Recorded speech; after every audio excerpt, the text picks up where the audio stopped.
Assalamualaikum. In today's video we are going to discuss about the solution for the problems that occur during masters or PhD research. किस किस्म के मसले मसाइल हम confront करते हैं whenever we are working for our masters or PhD research.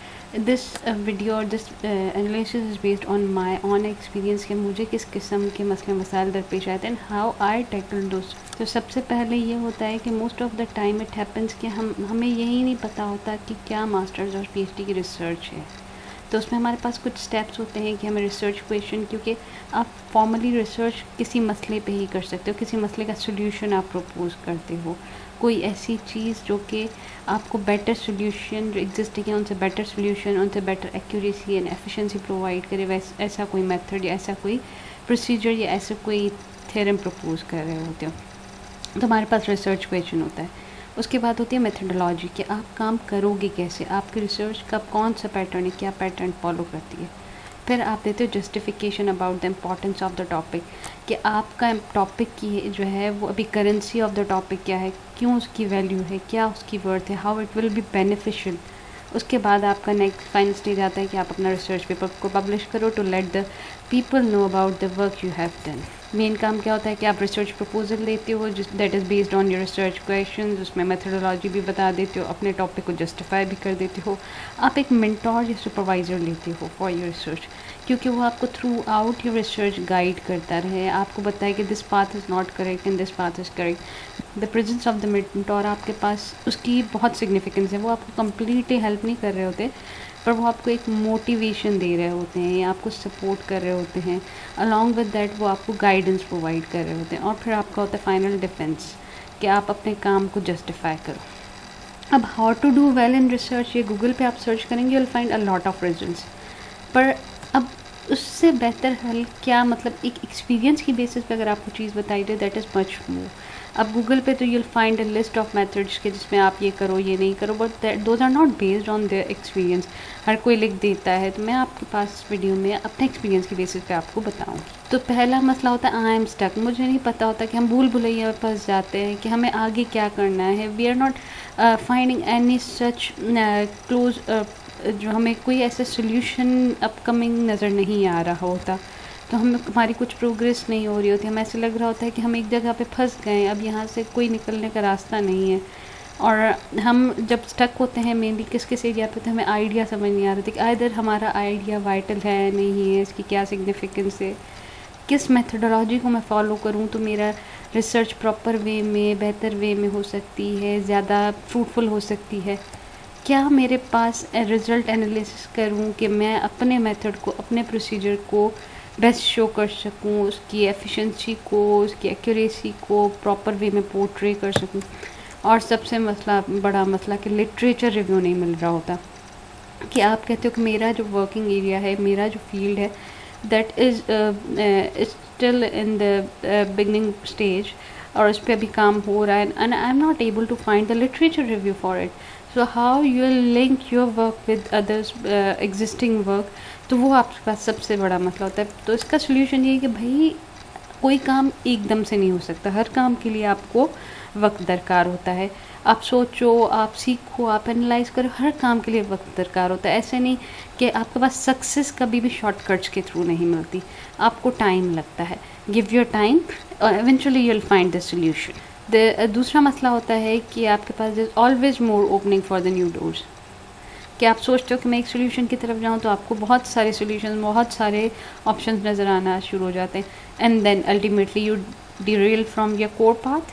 आपका focus हट जाता है कि आप जो है करना क्या चाहते हो। भाई आपके पास का मसला ये है कि आप रिमेन फोकस, मेंशन और राइट योर वर्क। आप जस्टिफाई, आपके पास लिखा हुआ होगा कि मुझे इस प्रॉब्लम पे वर्क करना है, कट डाउन करते जाओगे आप चीज़ों को, आपके पास जो ऑप्शंस अवेलेबल होंगे, तो आपकी अल्टीमेटली लिस्ट जो है ना, जो आपके पास ओपनिंग आपको नज़र आ रही हैं, वो अल्टीमेटली आपके पास शॉर्ट होती जाएंगी। आपके पास आखिर में एक प्रिसाइज लिस्ट बचेगी। आप मेन पॉइंट पे कोरली फोकस करो, जो आपका मेन रिसर्च का पॉइंट है। और बड़ा मसला कि हमारा मोटिवेशन लेवल बहुत ही जल्दी लो हो जाता है। तो लैक ऑफ मोटिवेशन जो है वो आपके पास अक्सर व बेशतर जो है रिसर्च में होती है। तो आप अगर पीएचडी कर रहे हो या मास्टर्स कर रहे हो, तो एक मैराथन की तरह। मैराथन में क्या होता है कि अगर आप शुरू में फुल स्पीड में चलोगे, फिर आप ultimately you won't be able to achieve your final goal with the same speed. तो आपके पास आप कंसिस्टेंट रहो, आपके पास टाइम होना चाहिए, जैसे मैराथन में होता है कि this is the time to complete the work. तो आपके पास पीएचडी के लिए भी you have an limit for 3 years minimum, masters के लिए 2 years मिनिमम। तो आपके पास एक टाइम, आपके पास फोकस्ड होना है, उस टाइम में आपको चीज़ को ख़त्म करना है।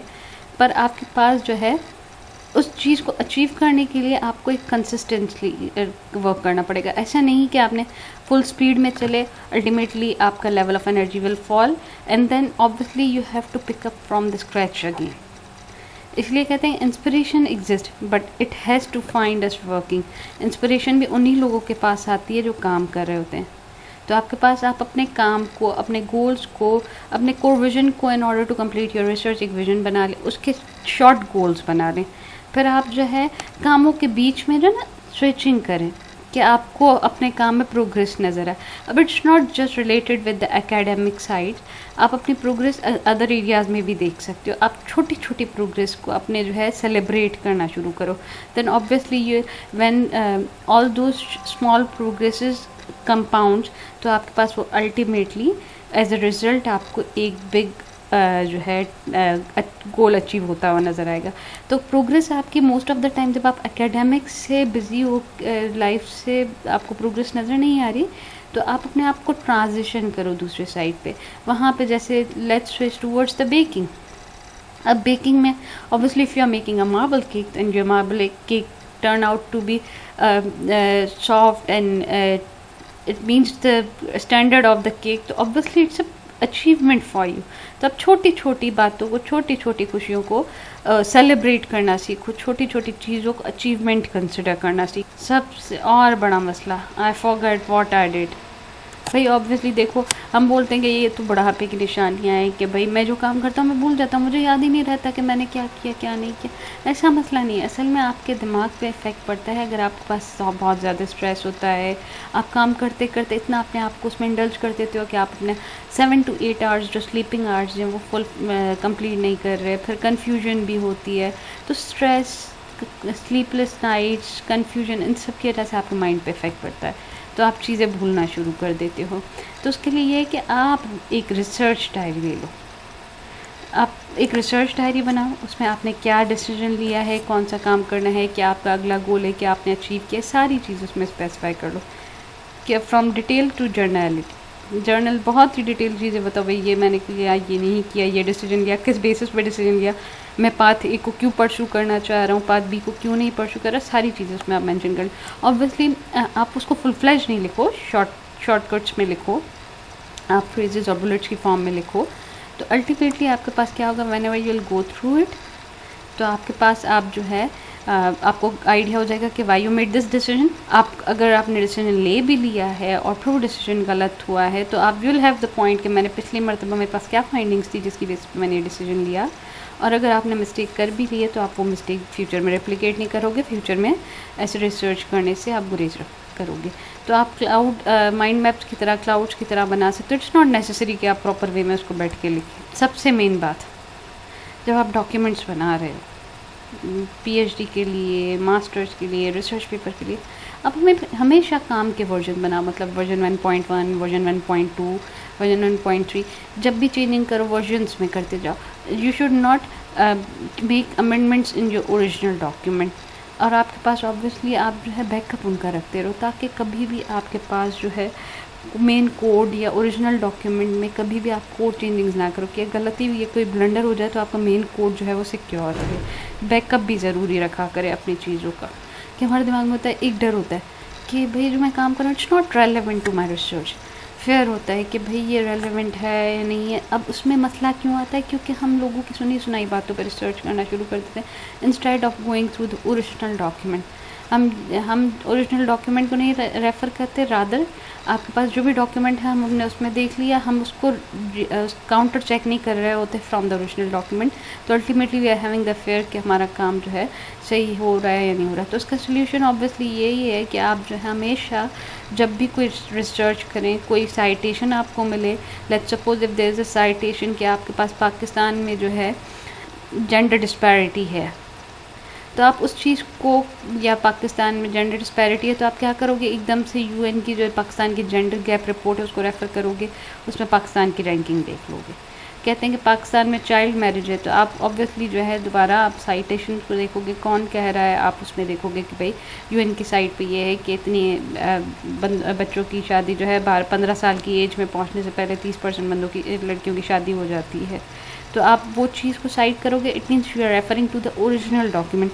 When you are referring to the original document, obviously your fear जो है, योर फेयर सबसाइड्स के पास अथेंटिसिटी होती है कि मैंने डॉक्यूमेंट को ओरिजिनल जगह से पढ़ा है, तो इट मीन्स मेरा काम प्रॉपर वे में जा रहा है। जैसे एडम स्मिथ इकनॉमी के अब्बा जाने जाते हैं, उनको हम अक्सर साइट करते हैं, पर उनको पढ़ता कौन, कोई भी नहीं पढ़ता।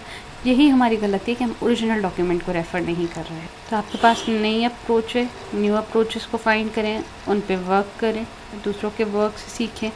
अब अक्सर ये मसला होता है, काम करते करते आप इतना इंडल्ज हो जाते हैं काम में कि हमें लोनलीनेस, डिप्रेशन हमारे ऊपर आ जाता है। You should indulge yourself, you should divert yourself for short time period and then get back to the work. Because इंसान की फितरत ये है कि वो कभी भी फुल स्ट्रेस वे में, स्ट्रेस मैनर में काम नहीं कर सकता। जितना आप अपने आप को आइसोलेशन में रखेंगे, दुनिया से कनेक्ट नहीं होंगे, तो ऑब्वियसली अल्टीमेटली क्या होगा कि आपका जो बॉडी का सिस्टम है, it's not design to remain in isolation, तो आप अपने आप को और डिप्रेस्ड कर दोगे। तो आपके पास ये है कि बेटर वे है, एक्सरसाइजेस करें, अपने आप को कनेक्टेड रखें, not connected via social media, rather physical connection is more important. आप लोगों से मिलें, आप एक्सरसाइज करें, have connection with the nature. तो आपके पास जो है, आप मेडिटेशन करें, आप पिकनिक्स पे जाएं, अपने फैमिली को टाइम दें, तो there is the significance of the being connected. Obviously you will find और you will find yourself relieved out. और सबसे बड़ी बात कि आप अपने सुपरवाइज़र को मसला बताएं कि भाई मेरे पास रिसर्च में ये मसला आ रहा है जिसकी वजह से मैं डिप्रेस्ड हो रहा हूँ, या मेरे पास ये कन्फ्यूजन आ रही है, I want to take a break. तो आप शॉर्ट ब्रेक्स ले लो, और short breaks after a month आप एक शॉर्ट ब्रेक ले लो, have time, good time with your friends, with your family. तो 1-2 दिन ऑफ ले लिया, तो उससे आपके काम पे इम्पैक्ट नहीं आएगा। When you will find yourself more refreshing after, तो आप अपने आप को तरोताज़ा फील करोगे। अब सवाल आ जाता है कि what are the right hours to work effectively. अब भाई देखो, हर किसी बंदे की नेचर अलग होती है, हर कोई बंदा अलग तरीके से काम करता है। अब मैं अगर सुबह को उठ के काम करती हूँ, मुझे लगता है कि मैं सुबह को ज़्यादा अच्छा काम कर सकती हूँ, पर पॉसिबिलिटी है कि भाई आप रात को अच्छा ज़्यादा काम करते हो। That depends and vary from the person to person. तो आपके पास इसका कोई करेक्ट आंसर नहीं है कि भाई कौन सा बंदा है, किस टाइम पे कौन ज़्यादा बेहतर काम कर सकता है। लाइक आउल जो है वो रात को काम करता है, आप उसको सुबह को उठाओ, नहीं काम करेगा। लोगों की नेचर, लोगों के वे ऑफ लिविंग के हिसाब से वेरी करता है what are the correct hours to work effectively. But in order to work effectively और ज़्यादा फ्रूटफुल वर्क करने के लिए सबसे बेहतरीन चीज़ ये, you should have a good sleep. अगर आपकी नींद पूरी होगी, you will work very well even it in the morning और late night. So this was all about the solutions to make your research to easier and fruitful. अब मेरे साथ अक्सर क्या होता था कि I find that I can work well in the morning, तो मैं सुबह को काम करती हूँ, but your case might be different. You might find it easy to work at the night when all people are sleeping. So it varies. तो आपके पास हम अगर स्टक होते हैं तो टेक अ डे ऑफ। अगर आपको लग रहा है I am not making any progress, better to switch your activities, दूसरे काम की तरफ चले जाओ। ठीक है, if you are not willing to switch towards non academic area, आप एकेडमिक एरिया में चले जाओ। अगर आप कोडिंग में स्टक हो, let's switch towards the literature review, let's search out the literature review, let's write the result analysis. तो it varies कि आप अपने काम को एकेडमिक एरिया में भी डिवाइड कर सकते हो, उनमें भी ट्रांजिशन कर सकते हो। Hopefully these solution might help you out. Hopefully you like the video. Kindly subscribe to my channel.